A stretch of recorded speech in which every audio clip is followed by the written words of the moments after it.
Welcome back to More Than a Game, a podcast dedicated to the Premier League, the A-League and more.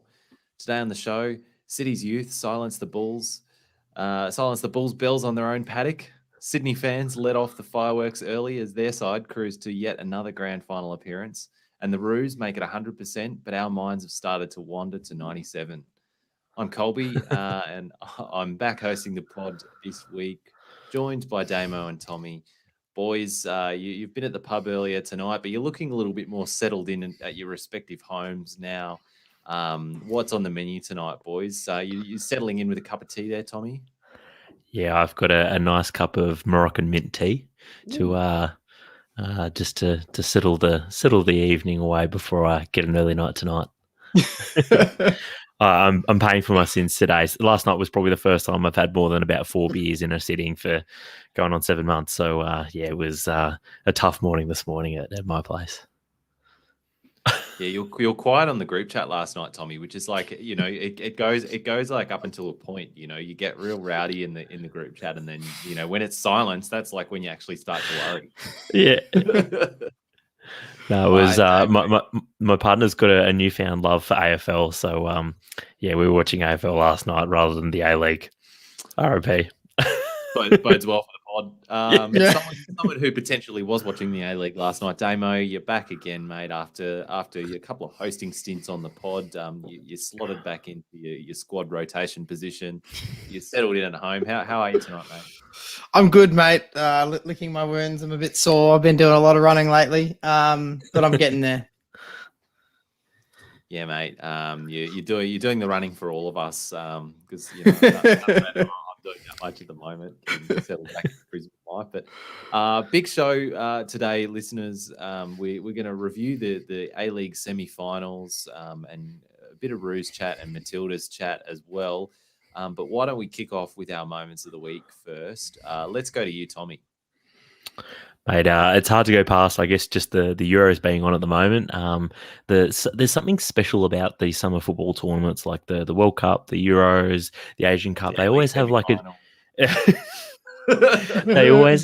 these games always have the tournaments always have a bit of a special feeling about them. And I mean, the Euros especially had a bit of a slow start, but the last couple of days we've had some really, not necessarily have they been great games, but they've had a great atmosphere about them, which has made them really fun to watch after sort of a Premier League season, I guess, which is not always been as exciting as it could have been. Obviously, the A-League season has been fantastic, but we watch a lot of football on the pod, so really enjoying the Euros at the moment, though.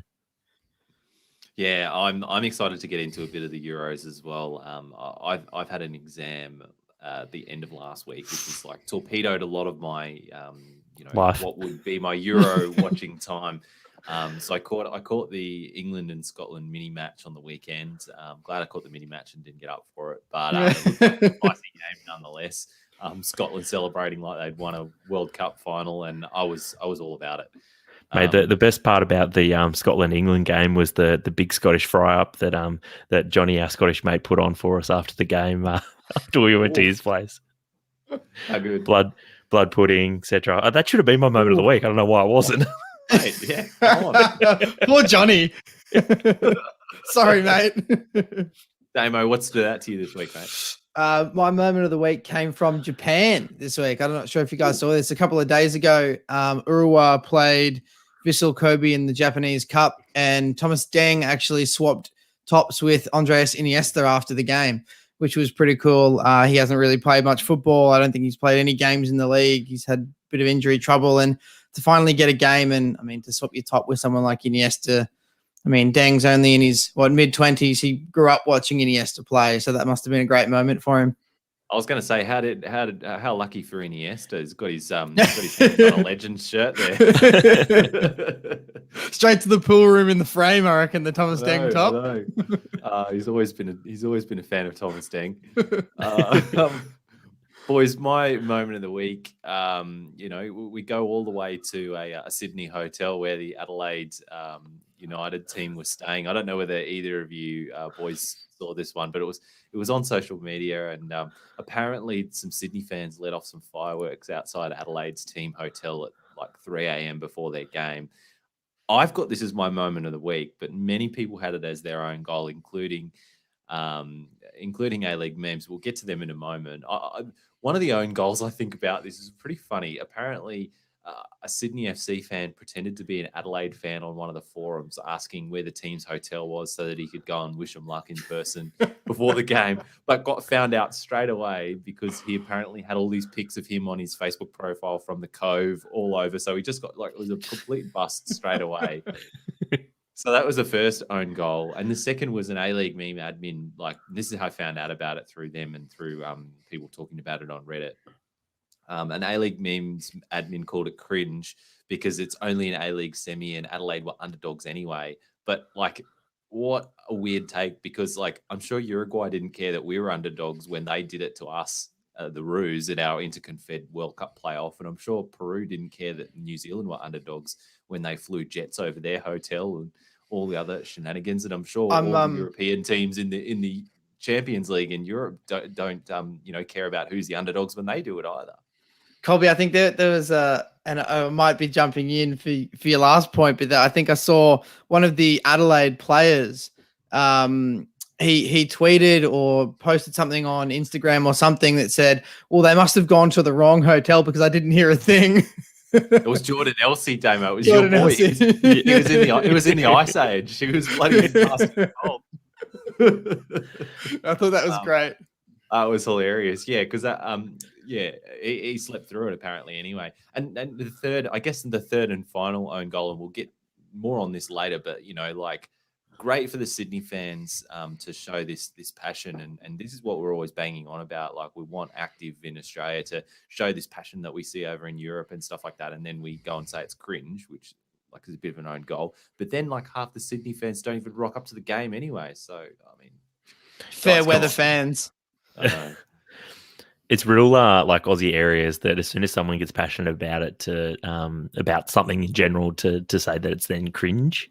I think that's real chop you down to size kind of form. It's real Zoomer tall poppy syndrome, eh? All right. Well, what stood out to you in the wrong way, boys? Tommie.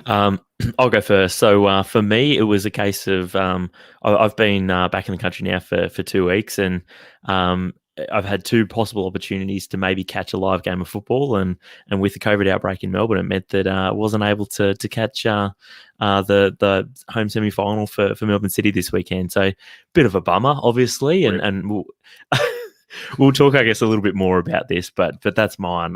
I don't have high hopes that I'm going to be able to see a live game of football now until the next A-League season. So. Absolutely. More on that later in the pod for sure. Yep. We will be speculating a lot about where the next game of A-League football is going to take place. But Damo, what was your own goal this week, mate? My own goal this week, it actually came off the back of probably a good moment, was seeing Trent Sainsbury's interview after his 50th cap and really showing a lot of emotion and kind of opening up to the whole of Australia about how he was feeling about playing his 50th game. And my own goal was a comment from Archie Thompson, who commented on one of his Instagram posts and said, "Have you stopped having a sook yet?" or something like that. And I don't know verbatim, but I mean, it's horrible timing. Close, I think. Also the fact that this week was Men's Mental Health Awareness Week in Australia, and Sainsbury really opened himself up and made himself vulnerable, and then Archie Thompson to make a kind of comment like that was a bit out of the way for me. So that's my own goal. Yeah, not good areas from Arch, but can't say I'm too surprised with that kind of attitude. Let's hope he's a better chef than he is social commenter. I know. You better be giving the A-League bulk plugs on Celebrity MasterChef. Tell you what, that kind of attitude. My own goal is simply Mark Rudan to Paramount Plus. Oh my God.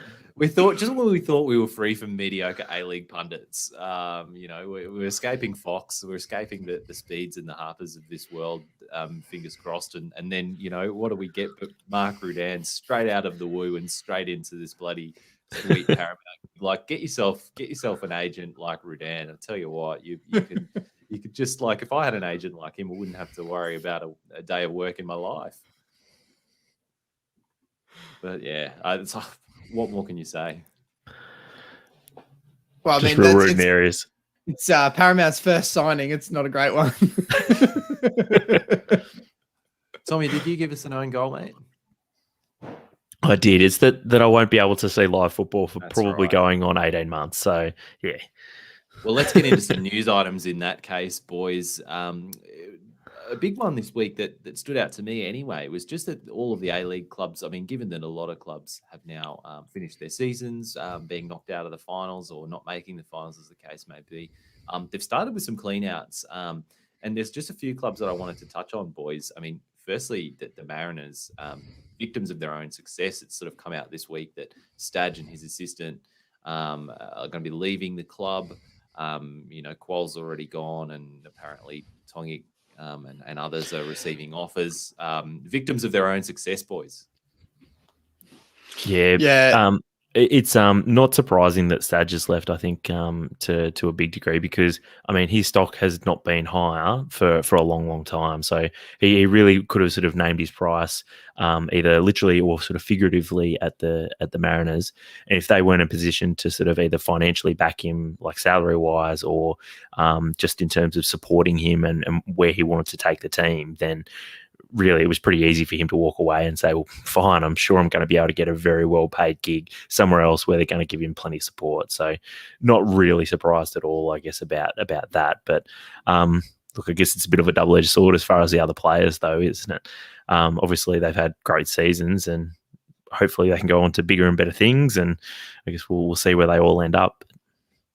Yeah, it's kind of a reoccurring issue that you see in the A-League a lot when teams are successful, and if a manager leaves, players often leave with them, or because they left, they go somewhere else.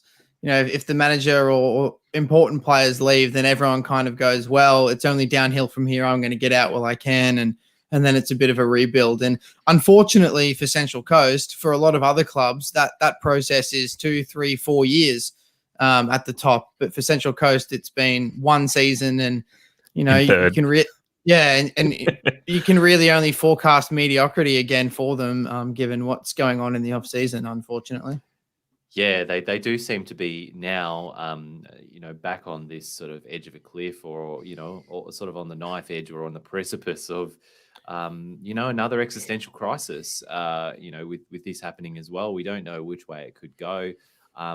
Apparently, another coach on the radar is the current manager of Brisbane Olympic, Ben Kahn, who's been doing bits in the NPL, and apparently is got a bit of an eye for developing talent and things like that. So maybe if they can get him in the door, it looks like he's been talking to the Central Coast sort of media and local podcasts and things like that as well. So it looks like he might be on the club's radar, but.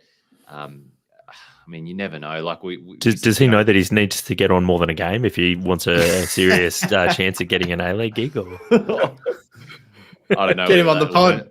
Get Benny on the pod. Hurt or help his chances, to be honest.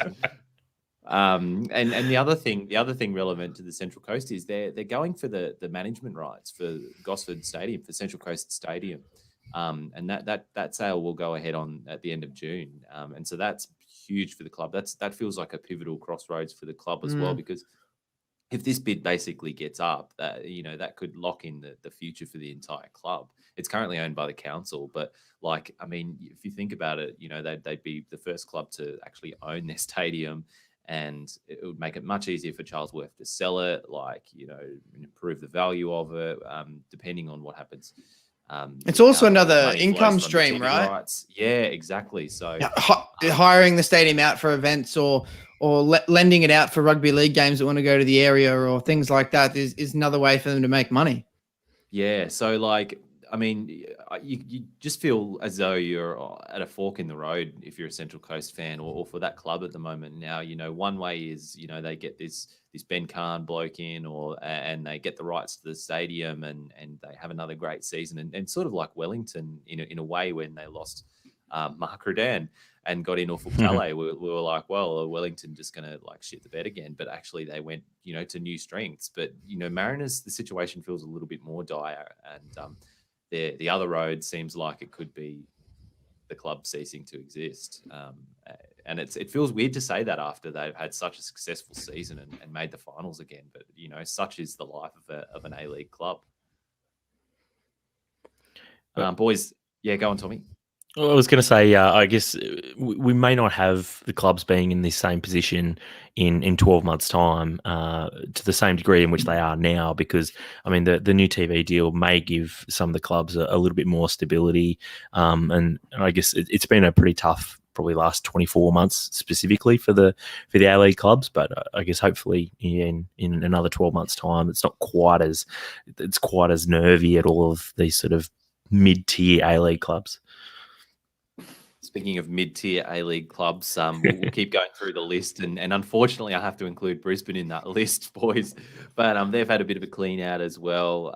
Macaulay Gillespie's off to Plymouth in League One.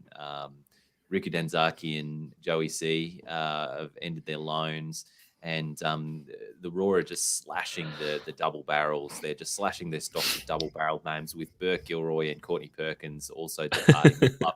And Dylan Wenzel Hall's strongly rumoured to the Woo. I haven't seen anything official yet, but it's almost got the Regari, here we go. So, that's not looking good for the stocks of double barrel names in Queensland, Damo. Yeah, I think the two loanees were always going to go. I think Brisbane were always going to struggle to keep a hold of Denzaki, especially after the season he had. His club wanted him back so he can play for them. Gillespie, I don't think, is a big out. It frees up another international spot. At the same time, there was 4 very good centre halves, and you have to pick 3 of them every week, and Scott Neville dropped right into that spot. So I don't feel like that's a huge issue. But I think Courtney Perkins leaving is a real loss. He's clearly gone. He's gone to Europe to try and find a different path to his way at the top of football. And I actually think he's going to be a really successful player working his way through lower leagues in Europe until he gets a bigger gig. But yeah, as is the case with teams that do unexpectedly well, players often leave. So I would expect Wenzel Halls to go. Then Brisbane are kind of in real trouble there in replacing both Denzaki and Wenzel Halls up front. You would think they have to bring in quite a significant name or someone who can score a lot of goals, because obviously their other striker, they're going to have 3 strikers leaving, and Kudo, who didn't play much this year, but he was part of the squad. So yeah, more to come on the Raw. Always a stopgap solution, Tommy. Yeah. And we'll move on. I just want to touch on one other club, boys, because we will listeners will get through all of this in more detail on our A-League season review next week. So look out for that one. But just wanted to touch on it this week, just to really note that the clean-outs have started and just get your sort of initial thoughts. But we will go through this in more detail on our pod next week. But the Woo, Tommy, obviously they've got rid of Mark Redan, but then a big player clean-out as well. Your boy Barry Calver, Tommy, Curto, Tommy Uscock, Ika Guadachena, Kane Shepherd, who didn't realise was playing at the Woo, and Brad obviously wasn't playing at the Woo. Brad Inman, lol, who's also departed. But I thought that was quite a large cull. Obviously, they're all Rudan players, and depends on who the next manager sort of wants in. But obviously, the club have sort of moved them on already, so the new manager doesn't necessarily get the benefit of being able to choose them. I don't know whether these guys are all off contract or what.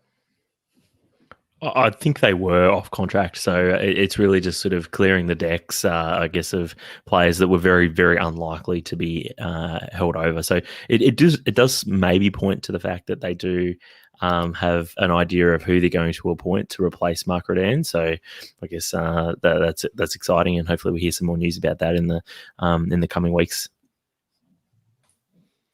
Absolutely. Well, let's move on to the football then, boys. Let's get on to the Bunnings A-League semi-finals. So we'll start off with Melbourne City, who have qualified for their second successive grand final after downing the Bulls at home, at Jubilee. Academy product Stefan Kolikovsky and Tommy's boy Marco Tilio combined for 2 goals in the space of a minute shortly after half-time to silence the Cowbells and kill the game off. Tommie, you and Damo were at the pub in Melbourne for this one. Give us your thoughts on the match. It was a funny old game, you know. In the first half, it wasn't really there wasn't a whole lot of sort of key moments. Really, the big key moment from the first half was Nuno Reis's clearance off the line after Charles Mbombwa, I think it is. Yep. After he'd sort of rounded Glover in goal after that mistake from Potato Roston Griffiths. He and really that was the one key moment from the first half, which wasn't big. Wasn't a particularly entertaining first half, but the second half, City really did start to go through the gears, and even without some of their best players, still showed that they were well clear in terms of quality of this MacArthur side, I thought. Sorry, Damo, I think you wanted to jump in. Yeah, I was just saying the other maybe key moment from the first half was Franjic cannoned one off the crossbar. I know we had different thoughts. I thought Glover was well beaten there. I think he was slow to it, and it was a good effort. And then there was one at the other end. Federici went scrambling after a deflection off his own player. So yeah, but they were really only talking points from the first half. It was kind of, you know, a classic arm wrestle of a game that really wasn't going anywhere. But like you said, I think the 2 goals in a minute was just too much to overturn. MacArthur just, as soon as those 2 goals are in, it was kind of like they were resigned to the fact that we've done well enough this year kind of thing. And they didn't really have any drive to push on. It felt like once those 2 goals went in, that City were more likely to score another 2 than MacArthur were to go on and equalise or get or even get 1 back. In my mind, yeah. And let's talk about those 2 goals then, boys. It came from obviously Kolakowski and Tilio, like we said at the top. Got some listener questions and comments on that. The first one comes from Kokofo 2016 on Twitter, asking, is it too early to build the Tilio and Kolakowski joint statue? Put it down next to the Pushkas statue on the Walk of Fame to the MCG.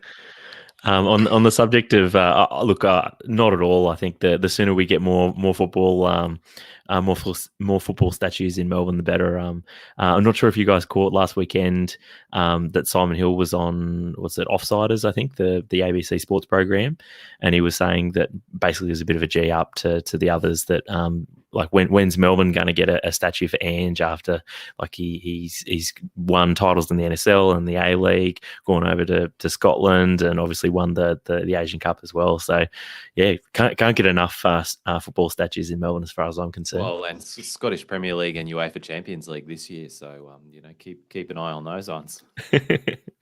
And on the other side of it, Thrillhouse FC asks, is Davila really the solution for MacArthur? What did you think, I guess, firstly, of MacArthur's performance, boys? And secondly, is Davila going to really take them to that next level? I think it's kind of difficult because I feel like he's the kind of player that he'll want to put a lot on his back, and I feel like he's almost going to be that player that tries to do too much and that he'll fail to fire at MacArthur. I really hope it's not the case. I enjoy watching him play, but I think particularly at the back end of this season when Wellington went through that rough patch, a lot of it I felt like he just tried to do far too much, and he made himself look worse than he is, because we know he's a hell of a player, and I hope MacArthur can build around him and not just rely solely on him to do all the work. Say he's the Mexican Callum McManaman.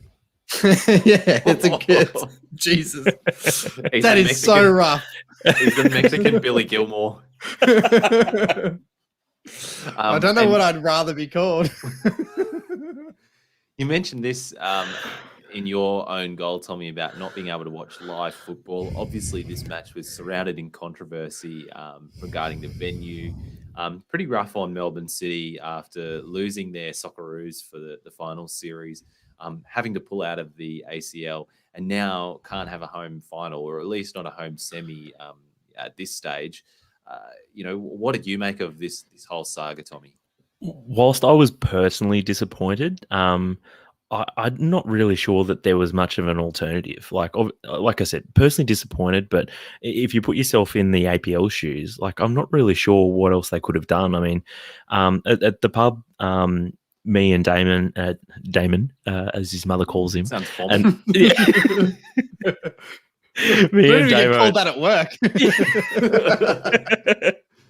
me and Damo and some of the other folk that were there were discussing about this, and like they said, oh, it was bullshit that that City weren't able to host it. And I said, well, like the alternative really was that you play it behind closed doors in Melbourne. And like they said, no, it should have. That's what the APL should have done. And I actually disagree. I think, yeah, like it was guaranteed, I guess, to get a crowd up in Sydney, and it wasn't a particularly big crowd. I want to note as well, but it's better to get a crowd there, bums on seats watching, I guess, an A-League final, than to have literally no one there. And I guess that's to create, I guess, an atmosphere for the players as well as, I guess, for TV as well. So, look, disappointing for Melbourne City that they couldn't do it, especially on the back of those things that you just mentioned as well, Colby. But I don't think the APL really had a choice. I think that was the only way of progressing with the match. And boys, so it looks like they've already booked out Cogra for the grand final, have they? So is the this club breaking news, Damo? No, I'm just saying. Well, they may as well take all of Melbourne's home games to Sydney, and they love Sydney FC, so they may as well book it in Sydney. Well, it worked so well for Wellington playing out of Wollongong last year. So maybe next year we'll see Melbourne City. Maybe they'll play in like St George colours, like red and white, but they'll have a big red V here instead of the red and white stripes or something like that. But so as far as I know, I haven't seen any breaking news, but the club have said that they're going to try to play the game in Melbourne. I think their sort of drop dead date for when they have to make a call the APL needs to make a call, I think is Wednesday. If they can run it in Melbourne, it will be Saturday evening, I believe, at Amy. Otherwise, yeah, I think it's going to be held at Bankwest on Saturday night. I think Gaddy was saying that on Twitter this afternoon. So, and Greg O'Rourke was interviewed after the match tonight as well, and yeah, he basically echoed those comments as well. Okay, so, lock in Cogra. But ironic that the team who are renowned for not having many fans are now up in arms about not being able to have those fans attend the game. But no, obviously.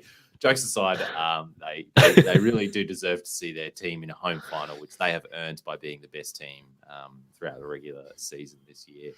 A few other little bits and pieces on this one. Do we think that? I mean, this is Melbourne's, and we will talk about the grand final in more detail at the moment. But just sticking to Melbourne City for the moment, they're going to get a second bite at Sydney and at a grand final this year. But I heard a lot of players being interviewed after the game.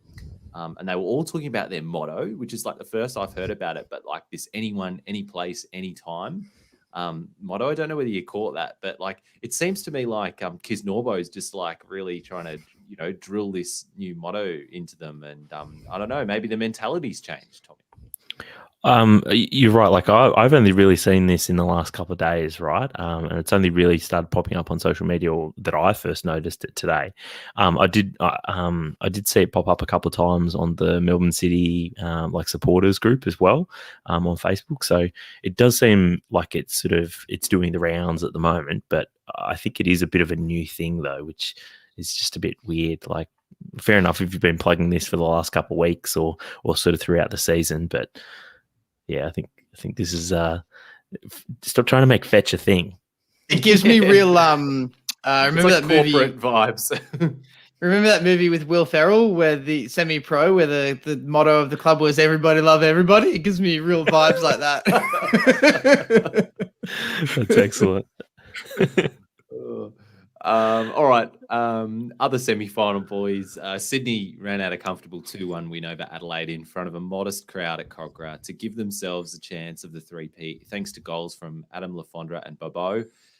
Adelaide fought back with a freakish goal from one day, but didn't look too threatening. Damo, what were your overall thoughts on this one? The conditions were horrible, weren't conducive to any sort of good football. I feel like Sydney really let Adelaide back in the game, and it was made it exciting for a neutral towards the back end of the game. But Sydney really should have had that game sewn up after 50, 55 minutes or less. And if they make that kind of let City in like they did let Adelaide in, it could all be over for Sydney. But I think the most annoying thing for me about this game was the way, not just the Sydney fans, but the kind of the commentators and soccer Twitter's reaction to, although it was as though Sydney had already won their third championship in a row. Everyone was kind of saying like, "Whoa, they've done it!" They're in. It's just like, well, they've still got to win the grand final against a very good Melbourne City side. So that was kind of my gripe from the game. Improved Melbourne City side, yeah. So it's definitely not a foregone conclusion yet. But I mean, I felt as though I got the vibe from their fans that by the number of the crowd that turned up, it was very low, like embarrassingly low for a final at Cogra. Like, you should be able to at least fill up that stadium for a knockout final. I know they were heavy favourites going into this game, but like it was not a foregone conclusion. Anything can happen in finals. But it was as if the Sydney fans had thought, yeah, we're through. We're not going to bother. It's a bit cold tonight. Yeah, well, I joked at the start that they're all fair weather fans. It literally seems that way. Like the weather was a bit cold and windy and blustery, and no one wanted to turn up. But I did read another point that Sydney and New South Wales are going through a real kind of hot moment with COVID, and they've had 40, 50,000 tests a day. So a lot of those kind of people had to stay away. But I don't think that's a significant number of people that would impact the crowd, but very well could be. Who knows? But a lot of those COVID cases have also been in the eastern suburbs as well, which is sort of touted as being sort of if Sydney FC have such a thing. So that's just Waratah's land. That one. Investment Banker FC. Fair call. Well played. And the other thing that stood out in this game, boys, was the state of the pitch as well. They obviously played on the same pitch tonight, Melbourne City and Macarthur, but it actually looked worse for the Sydney game. Like, you had the NRL markings on the pitch still. The grasses were different lengths. Like, players were like, this was like one of the slipperiest grounds I think I've just about seen in a game of A-League. Like, there were players just falling over every 10 seconds. Yeah, I demand an investigation into the length of the grass. No one stood steady, though.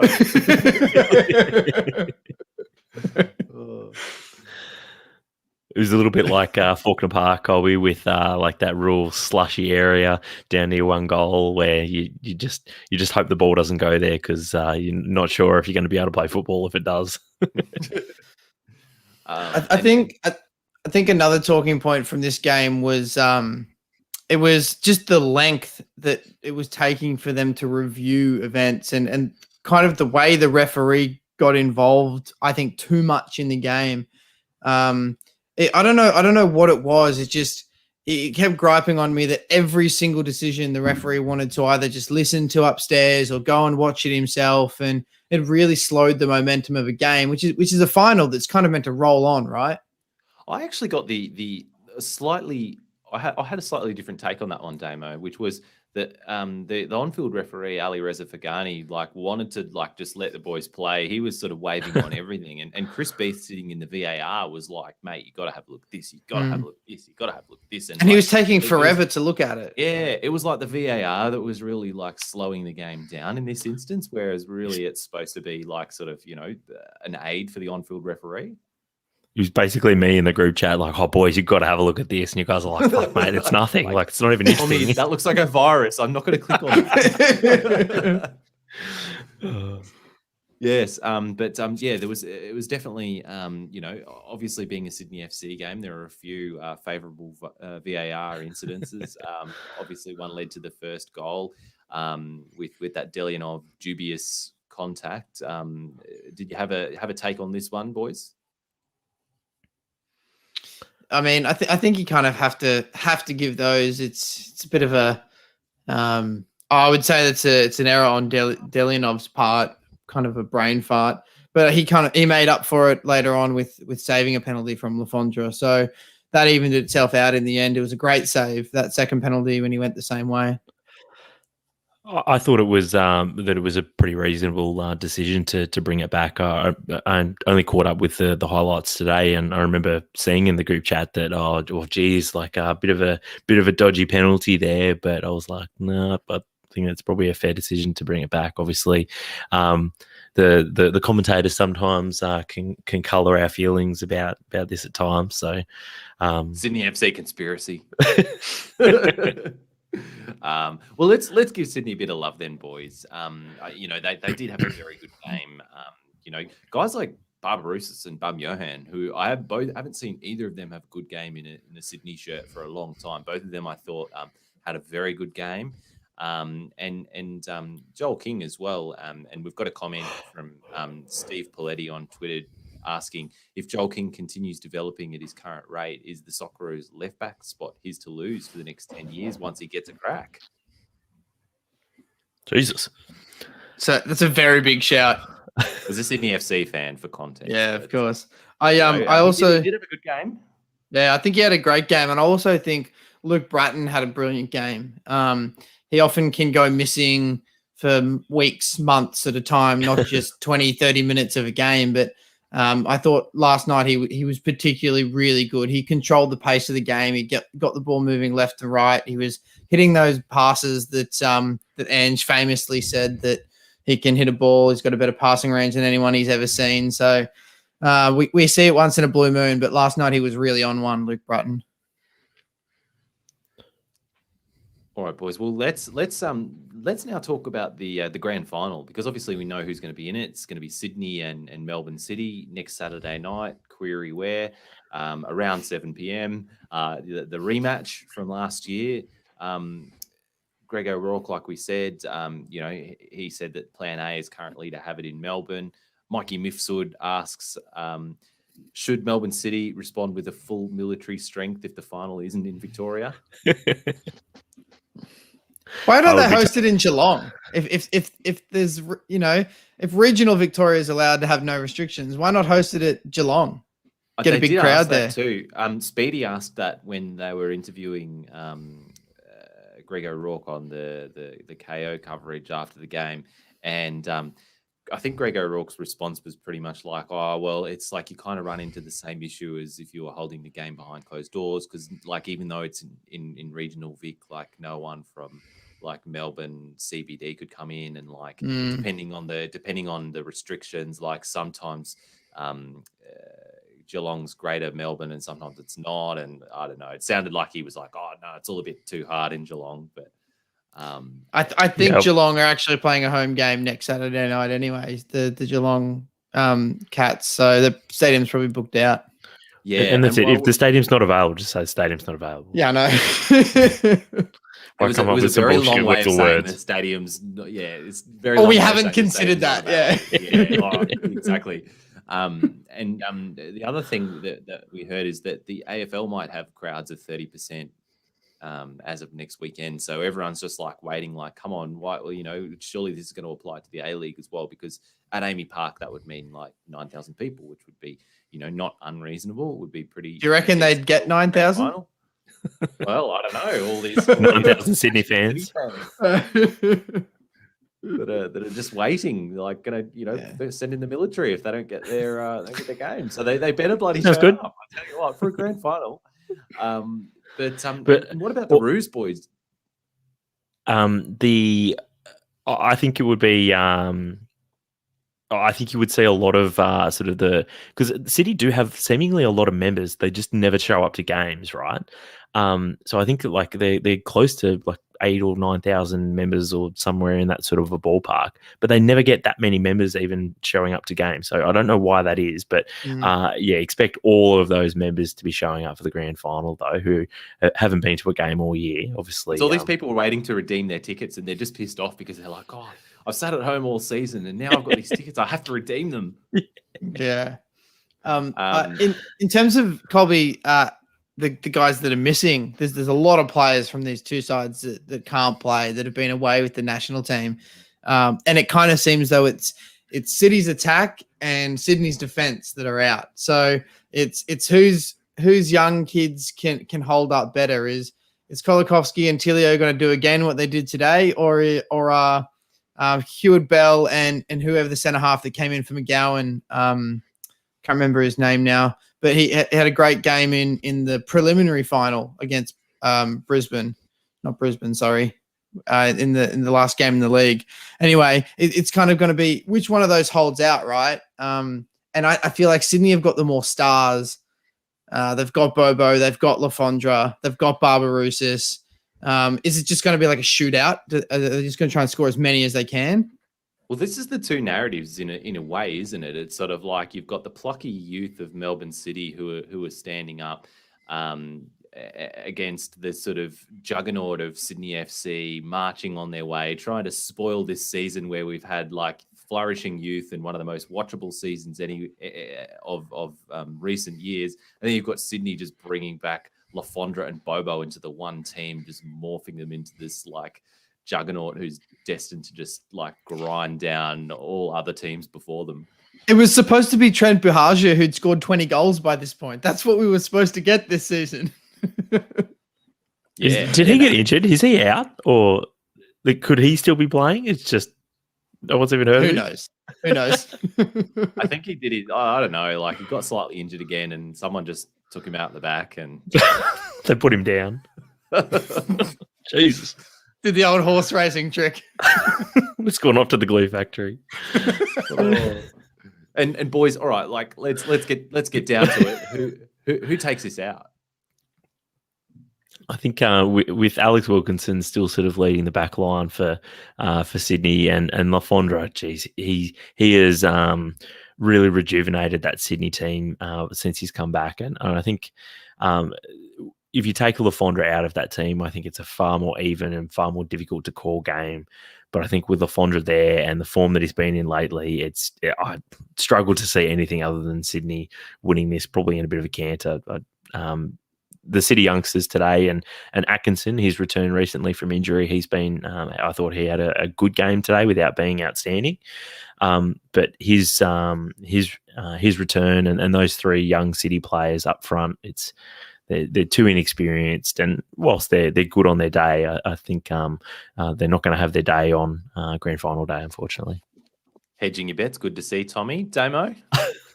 It's tough for me to go past Sydney, which it hurts me to say. I don't want to see Sydney win a third in a row. I don't want to see them become clear and away the most successful club in the country in terms of A-League success.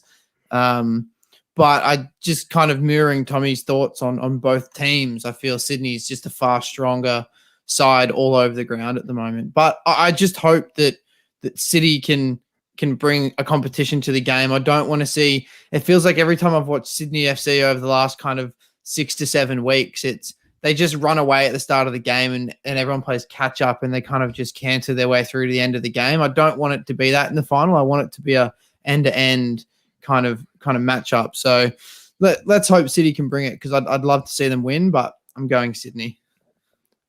Boys, I'm gonna say Melbourne City. I'm getting big FFA Cup vibes. I'm getting Sydney come down, swaggering around, thinking they've already won it, and Melbourne City just have a different mentality this year. We've seen that over the regular season. Everybody love everybody. They look a different team. Everyone love everybody. And they're gonna do it. It's gonna be gritty, and they're gonna get up 1-0. But just on that, boys, I saw a comment on Twitter, and this was from our favourite A-League journalist Vince Regari, just about the final series, and it was a bit of a throwaway comment, and no one really jumped on it, but and it was like in a thread where they were, he was in a conversation with someone talking about something else, and he said, the integrity of this final series is gone already due to the Roos clash. And so this grand final win, no matter who wins it, comes with an asterisk. What do you make of that, boys? Do we think that no matter who wins it, they're going to have an asterisk beside their name? To some degree, I mean, it's not hard to come to that conclusion that without those Socceroos players and arguably the spine of that City team that was so dominant all season. But having said that, though, I mean, I keep coming back to LaFondra because I think he's really like a transformational player for Sydney. I mean, we saw how much they struggled through the first 2/3 of the season, and then as soon as he came back, I mean, take Bobo out of the question, but once LaFondra came back to Sydney, they were just a different side. They were far more potent going forward, and because they were far more potent going forward, they just looked more relaxed and more settled at the back as well. So I don't know. He's the key player for me. And look, if City can keep him quiet, I think, well, maybe they are in with him for a chance. But it's a tall order. I think it's a bit of a just an unfortunate sequence of events that led the finals to kind of be what they are, where all these big players are missing. I don't think it's fair to say that there'll be an asterisk next to whoever wins this. It's still a grand final at the end of the day. The team still has to go out there and win all of their finals, which were all knockout finals this year as well. So, whoever wins is very much going to deserve to win it. And at the end of the day, football is a game it's a squad game, right? It's not 11 players. There's 27 players or more as a part of a team that throughout the season win you trophies. So that's kind of what we're at in the grand final. Yeah, well, no matter what the result, we'll be reviewing it on the pod next week in our grand final show and our A-League season review. But coming up next, we're going to talk a bit of Socceroos and Matildas.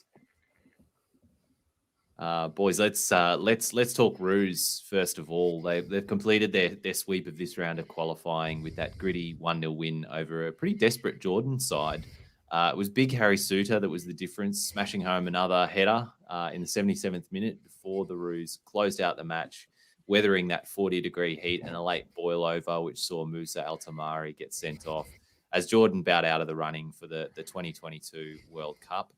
This was obviously the toughest match for the Roos in a relatively weak qualifying group, giving Arnie a chance to try out a stronger 11 and a slightly tweaked system as well. Damo, what did you make of this lineup and the system? I liked again the formation that he played. Apart from the, I still don't fully agree with playing for a stitch from out wide. I still feel like the first game that he played through the middle when he plays this kind of 360 kind of player, and Shannon and I talked about that a couple of weeks ago. That coming from the especially wide on the right, all he wants to do is cut in and shoot, and we saw that again against Jordan. I don't think he was effective as he could have been.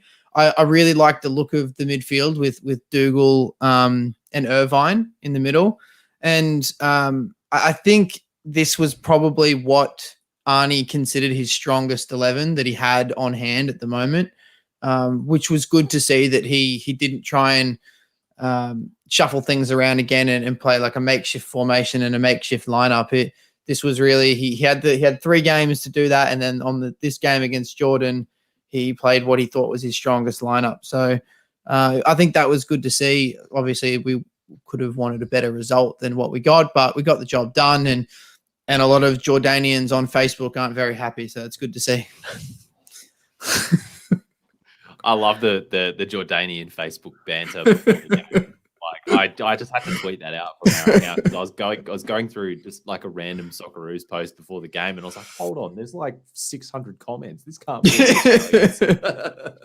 Generous to call it banter. I think my favorite comment was what was the name of the Jordan manager? But whatever his name is, he's got strong. Vital has strong neck muscles that intimidate opponents. Some of the opponents, brilliant. Banter was so good. They're like, oh, the Jordanian Eagles are going to have kangaroo steaks tonight. Like, all right. Me too. I'm also going to have kangaroo steaks for dinner.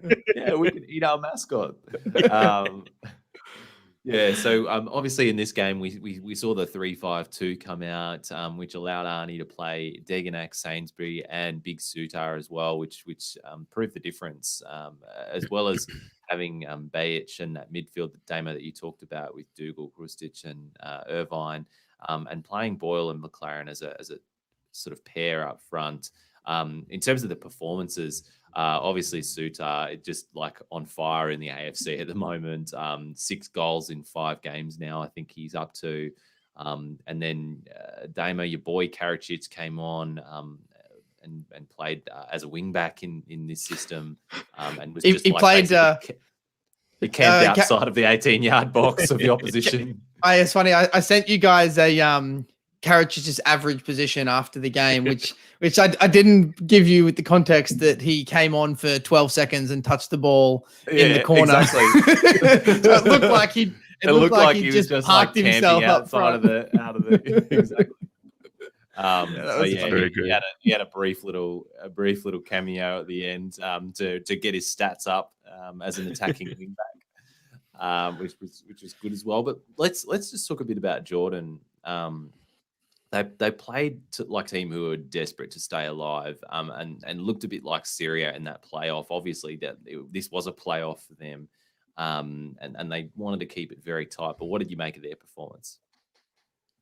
I think like we see a lot especially when Australia travel over to Asia and in the Middle East, particularly, the games are kind of bogged down, and these Middle Eastern teams often like to slow the game down and try and break it up, and they try and just break any kind of momentum that Australia can build by keeping the ball. And I think Jordan, the whole purpose of this game was to slow Australia down and to try and catch us on the break. And I don't think they did it well enough. Australia kept the ball with relative ease, particularly during the first half. It's just, I think the conditions it's just too hard to try and chase a team around for 90 minutes like they did. I think the other thing to add is that I think Australia has gotten better in the last few years at playing against teams that only want to play on the break. Like we've seen over the last 10 years playing Asian, especially some of these golf teams that like they do want to, like you say, Colby, just sit back, soak up pressure, then hit us on the counter. And a lot of teams have been pretty effective at it too against us. But like Australia has been, I think, has gotten better at playing against those sorts of tactics. So maybe finally the Australian squad and the Australian sides that we're sending over to these games are maturing a little bit and getting a little bit of nous about themselves as well, which is it's good to see. Just set pieces. We've got a 7-foot defender now to score set pieces. I think that's the key. Route one. How are you going to stop that? Harry Cahill.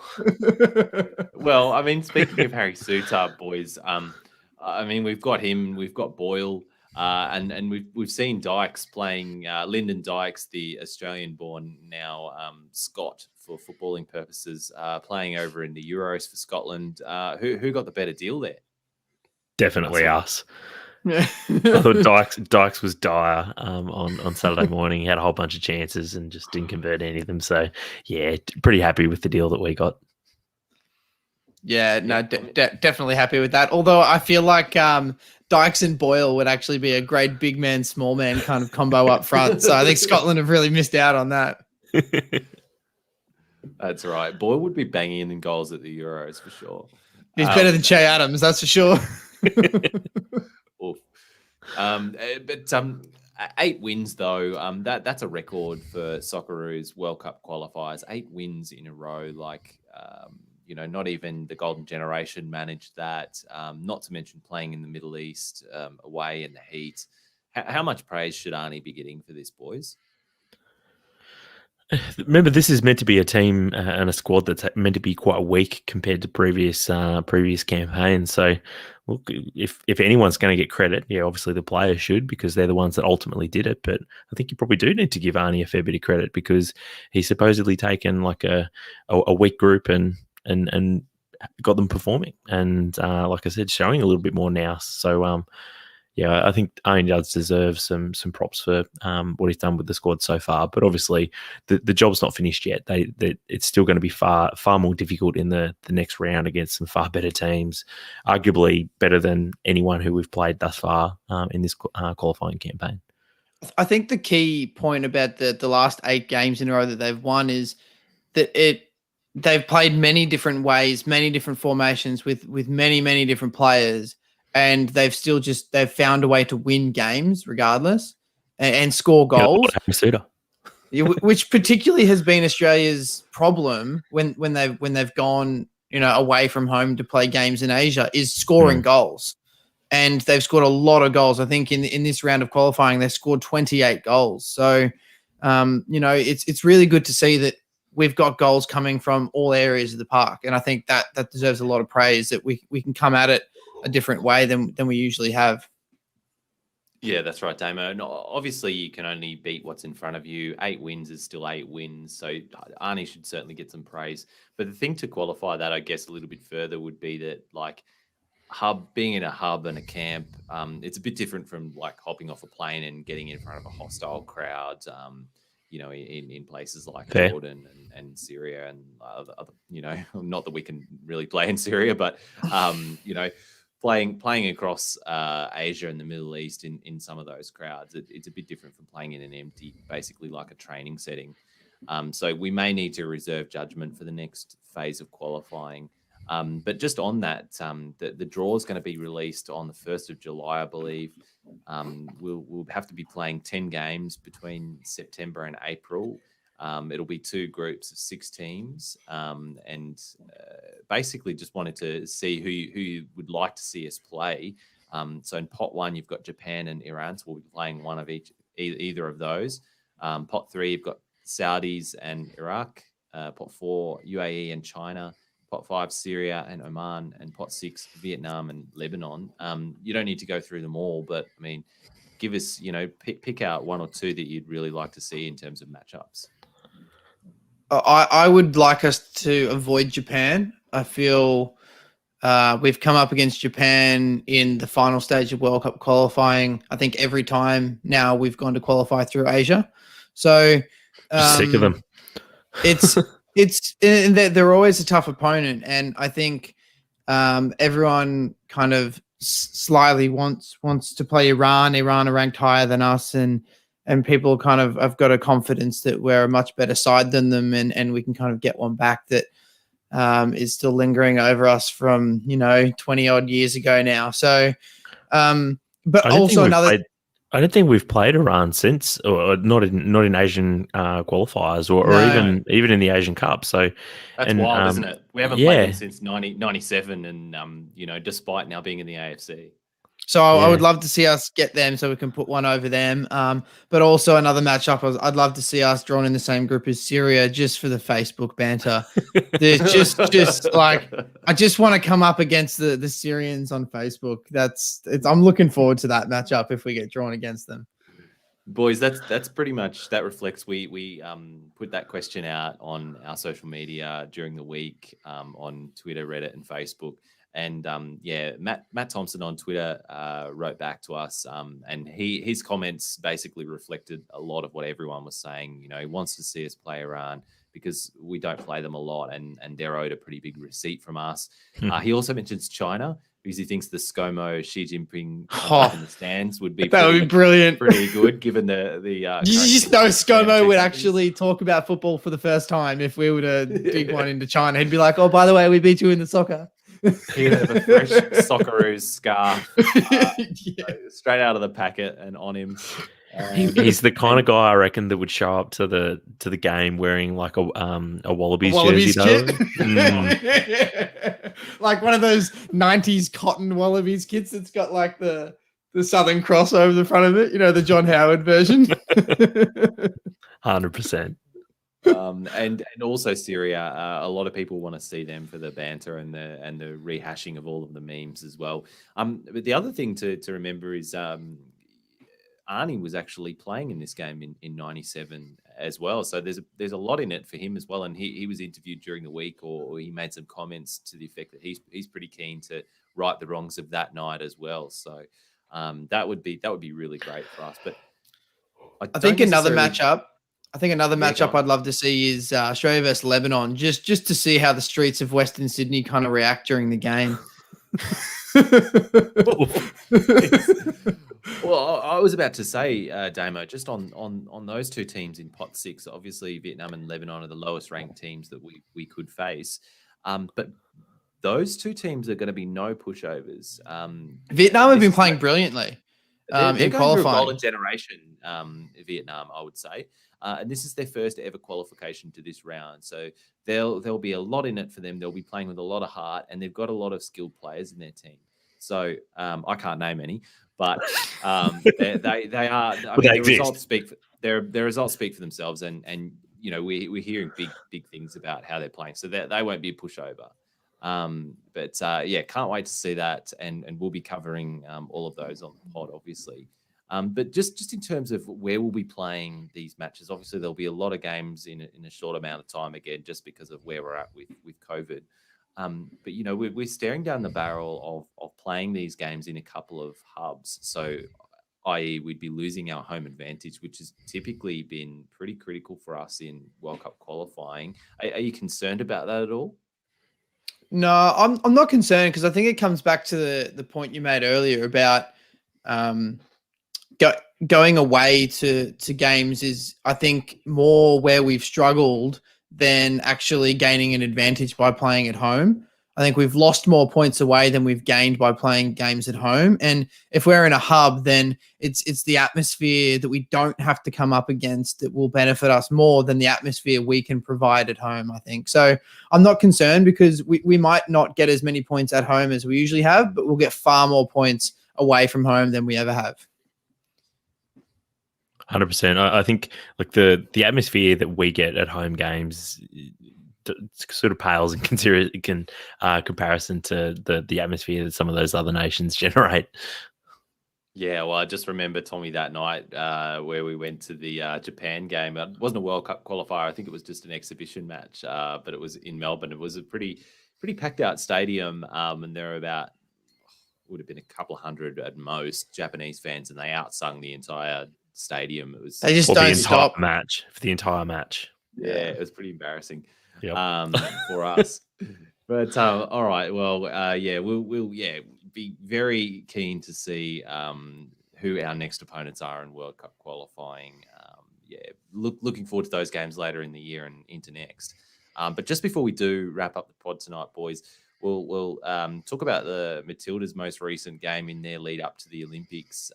They played out a 0-0 draw against Sweden. But this was a pretty big turn in results, considering they've been sort of shipping goals and really sort of having issues with that defensive unit in their past couple of games, and looked much more solid in this one. Damo, what did you make of them? Yeah, I think the key to this game, and what Shannon and I spoke about, was Australia just refirming up their defense. It was, they leaked a lot of goals in the last few games, and that they had three key defenders back in the lineup, and they really needed to shore that up before they can kind of work on anything else. And to have a clean sheet against the number 5 side in the world is a great indicator that things are actually getting better. That things are working, that they're working on. So, I mean, the end result, I think, wasn't a big deal for me anyway. I felt like the clean sheet was more important than getting a win against Sweden, and they did. So, for context, they'd conceded 13 goals in their past 3 games, and they'd scored 4. But 2 of those goals of the 4 they'd scored in junk time against Denmark. So, like you say, I think it was really important that they'd kept a clean sheet in this game. And I think the note. And I think you had it down here, Colby, was Tegan Micah coming in goal. Obviously it was Shannon's friend, but